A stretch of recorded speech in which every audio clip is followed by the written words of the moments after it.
I'm just gonna look at the first phase and second phase of however you say the name of this one, Nyume.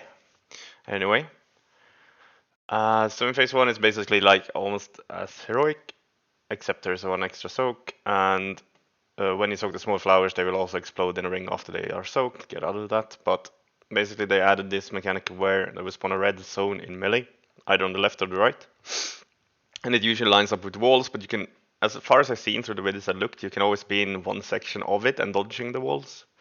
So let's say it spawns on the right.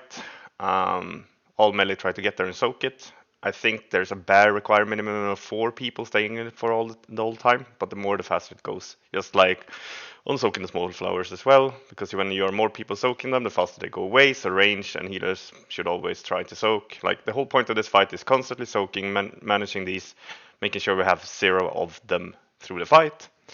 And another thing is like to place down these things. So I've shown here where to put them. Tanks is pretty important that they go to the far one first, otherwise they're going to have to run around their old ones, etc., etc. If melee also get them, they try to place them in kind of this area. There might be more than 3, but if you see one far, absolute furthest to the left, put it just beside it. Don't half-ass it because you greed. Just make sure they are in a line from outwards to inwards. That makes it so much easier for everybody who has to run out with it. So pay that in mind, or keep that in mind basically. And there's like a line where, let's see if I can change the color now. It's like a few certain positions where you can never put this, and that is you can never put it in that line, and you can never put it in this line, and never in this line. So anything in this area would be forbidden to put them in because we had to run to the ads that spawn in phase 2. So keep those areas clear. Double soak, triple soak, just make sure they soak, get out. The red ones need to be soaked. If they're not soaked within 10 seconds, we wipe. If we get overrun by 2 small ones, we wipe. And dodge walls. That's P1. Okay, and then P2. Here you can see the reason why we didn't put things in these areas, because we need to run to these areas. So these ads are just like regular. The only difference is they need to be killed within, according to the journal, 15 seconds, but I've never seen anyone miss them or kind of kill them too far apart. But there is apparently something that causes major damage if they're not killed within X amount of seconds of one another. So make sure they die close to one another. The extra ad doesn't really matter in that sense, because that one just has to die before it finishes a cast at 100 energy. It will start to cast, and if it finishes it, it will one-shot the raid. So Treants die about the same time. Back ads die ASAP. So the difference here is just the extra ad, and what it does, it puts a shroud around it, and you can't heal into the shroud, or you can't DPS into the shroud. It's basically a smoke bomb from a rogue. And whenever you go into this field, you get a debuff that basically will kill you if you ever go out and in again.